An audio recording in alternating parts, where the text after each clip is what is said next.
back to my channel. Thank you so much for tuning in, and today I wanted to talk about something that I get asked a lot, which is about bikini competitions. So I did 2 bikini competitions and I get asked a lot how my experience was and if I would do it again. Doing a bikini competition was really fun but really hard, super rewarding, but there are some upsides to it and some downsides to it. So I wanted to address all that in this video, and hopefully it answers all your questions and helps you if you are thinking about competing sometime soon or in the future. I think in order to answer your question on why I did the bikini competitions, what led me to do it, you'd have to go back and see my transformation video that I posted last summer, just explaining where I was in my life and why it was a good time for me to go into the bikini competitions and try it. It just seemed like the right thing to do at the time because it's something that was always in the back of my mind. It's something that I always wanted to try to push myself to the limit. I've always been an athlete. I've always been super competitive. Try it one day.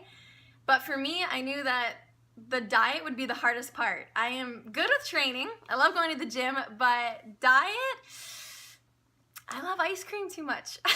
I always wanted to do a bikini competition. I always saw it on social media. And I was like, dang, those girls look so good and it looks like they put in so much work. And I just researched it. I just Googled, found a coach. She was local, which really doesn't matter. I didn't go to see her, which I thought I would go see her more often for like check-ins or who knows. Found someone, I went to see her. And at this point I was super dedicated and almost just to have a distraction. She gave me a 6-week plan. I started losing weight and gaining muscle and feeling really good about myself, and I was like, okay, this isn't that bad, I can do this. And then I went away to Costa Rica for 2 weeks on my own to do a little bit of soul searching. I think everybody should do a solo trip at one time in their life because you learn a lot about yourself, and at this time in my life I really just needed to go off on my own and focus on me, if that makes sense. If you've ever felt this way, let me know in the comments below as well if you know what I'm talking about. When I came back from that trip, I messaged my coach and I said, okay, I am ready to compete and try and take my physique to the next level. But at the same time, I was still competing for cheerleading at the national level. So I said I didn't want to give up training because I heard that you pretty much feel like a skeleton by the end of it, like you feel like a ghost because you diet down so much and you're just so tired and you're working out so much. So I just said to her, I don't want to feel that way because I don't want it to affect my training with my team. March break was approaching, and around that time I didn't have cheer for a week, so that whole week I could, I guess, diet down and do a show. So I suggested that to her and she was like, okay, you're 7 weeks out starting now. At the beginning of my prep, I was traveling with my family, so we were going to Alberta for my cousin's wedding, so the first week was not great. I tried to stick to the diet as much as I could. That whole week was really hard, and then when I came back, I didn't let anything stand in my way, so pretty much I just went to the gym for cardio, and then I would go to work, then I would go back to the gym, then I would go back to work, because I had a serving job at this time, so I would work lunch, go to the gym, go back at night, and then I would go home, meal prep, go to sleep, do it all again the next day. It was a vicious cycle, but it was working for me because, like I said, it was a distraction from other things that were going on in my life that I really needed at the time. And I really didn't know what I was getting myself into at this point, but I was kind of addicted and obsessed with seeing my body change because it was really cool. Like week to week my body was changing and I was getting leaner and it was intense.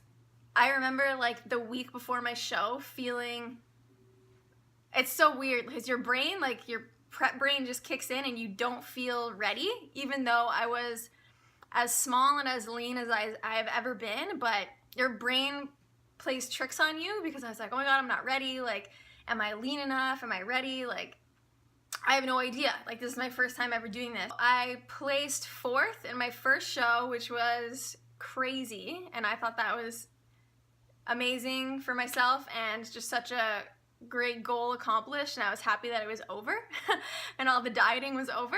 But I didn't realize that top 4, you can go on to provincials, because that was like a regional show, so you can go on to provincials.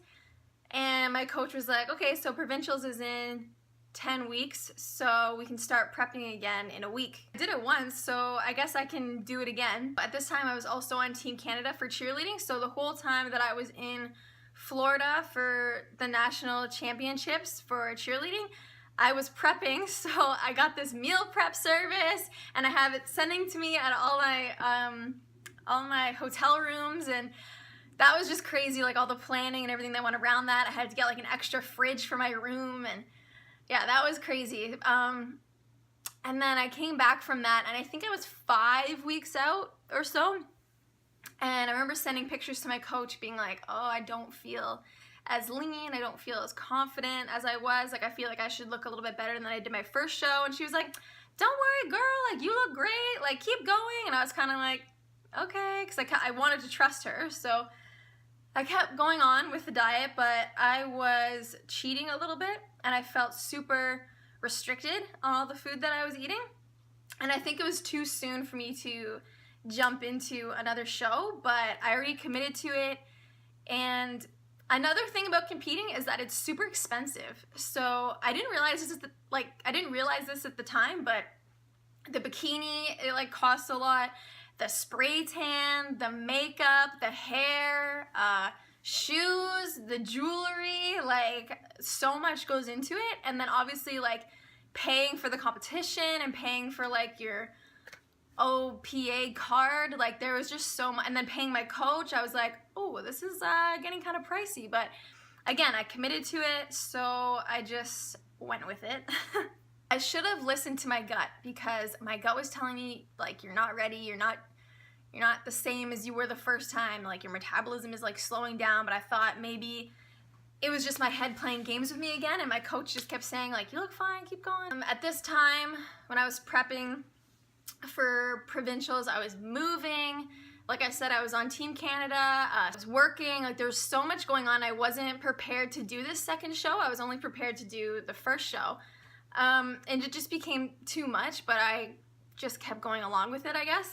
On June 3rd, I competed at provincials. I wasn't ready, but I came 13th overall. And I think if I waited longer and gave myself more time to relax after dieting down for so long and then wanted to jump back into it, would have been a smarter idea. But I didn't know anything about the sport, so my advice for you would be to really research before you just jump into a bikini competition about the cost, how much it's going to be, all these things that I didn't know and just kind of jumped into because that's just me. I always just jump into things and try new things. And I thought I researched enough.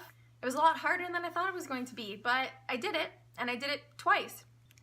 I guess some things that I wasn't totally aware of would be post-show. So after the show, you know, you go and have that big cheat meal, like post-show meal where you just eat everything you couldn't have on your prep. And I guess for me, that was everything, because I was on that kind of bro science diet where it was just like chicken, sweet potatoes, rice, white fish, egg whites. Knowing what I know now, I really didn't have to eat that way. It was just the way that my coach was coaching. But I didn't know that going into it. So yeah, that was kind of tough, because post-show was the worst for me because I didn't realize you need to reverse diet. So after the show, I just kept eating and eating, giving excuses for being able to eat so much. I was like, oh, I can have this slice of pizza, or I can have that cookie, because I was so restricted for so long that I can have it now. You know, like I was just giving myself all these excuses and reasons like why I'm allowed to have the food that I wasn't allowed to have on prep. But then again, I was training less because I feel like after the show, or leading up to the show, training started to become a chore, which really sucks because I really love training so much, but I felt like I was in the gym so much, doing so much cardio and 2-a-days at the gym and eating like the strictest diet that it just like wasn't fun anymore, and I needed a break, which is really sad to say out loud, but that's just how I felt after my show.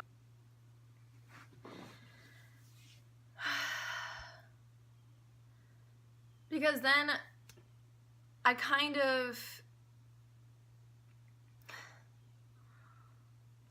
obviously gained a bunch of weight back, and after being so lean for a while there for my life, for like a couple months leading up to the show, and seeing myself getting as lean as possible, and like seeing the number on the scale start to go up and not in a good way,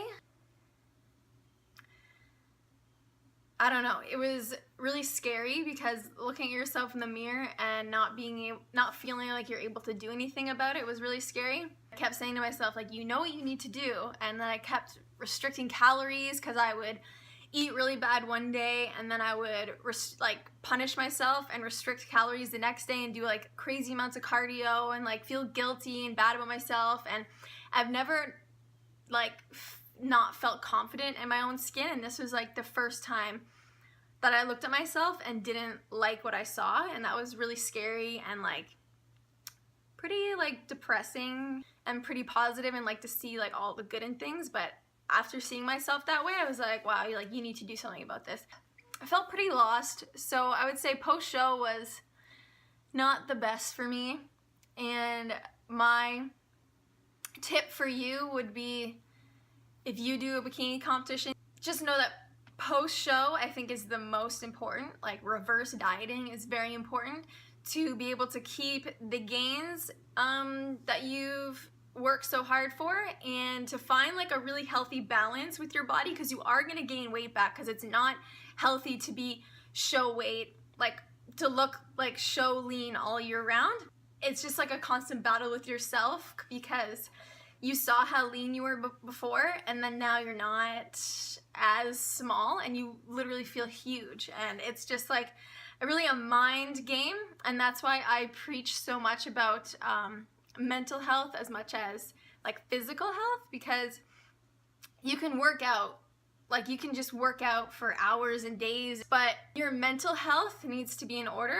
And the way that you do that is to take it day by day, find a good balance, and make fitness and health into a lifestyle change, and not just like, I'm gonna cut out all carbs, cut out all sugar, and just do crazy amounts of cardio and lose all this weight. Because I've tried that, and yes, the diet works if you cut out like all carbs and all sugar, but for how long? Like, how long does that last? Until you feel so restricted that you will just all of a sudden go like binge eat all the cake and all the pizza at the party, or at the shower, or at the wedding, or whatever you're doing. It's not sustainable. And the way that I live my life now, I feel so much better. I feel so much more confident in my skin and with my health and my body and my mental health. And it took a long time for me to get back to this, and I'm still working on it, but I feel so much better because I have a healthy balance with myself and with my body. And I love training. I do a mixture of body weight training, lifting weights, HIIT training. I'm not always in the gym. Sometimes I'll just do like home workouts. I just think it makes me feel so much better. Like, I have crazy energy after. And this is something that I wish for everyone, and that's what's made me want to be a health and fitness coach, especially online, so I can help people all over the world. And it's just super fun and rewarding for me to be able to help people along their fitness journey and become confident in their own skin, and help them fit into those jeans they haven't been able to fit into for years, or be able to run around outside and not get tired, or being able to walk up the stairs and not run out of breath. And I'm super excited. My at-home workout program is coming out very, very soon, and I can't wait to show you guys all of these exercises. So I hope this video helped you if you want to do a bikini competition or not, and the pros and the cons that come along with it. It was really exciting and cool to see my body change week to week, but if you're a bikini competitor or in that lifestyle, kudos to you, keep going. But I don't think it's for me anymore, and I think what I'm doing right now, I feel like I'm a better person when I'm not competing, because I'm not moody, I'm not hungry, I don't feel restricted, and I feel like training is a lot more fun. Okay, I'm rambling now. Thank you so much for watching. If you like this video, please give it a thumbs up and make sure to subscribe to my channel, and let me know if you have any other questions or any video ideas, because I want to put out content that you guys would like to watch and enjoy, and yeah, that's about it. So hope everybody has a great day.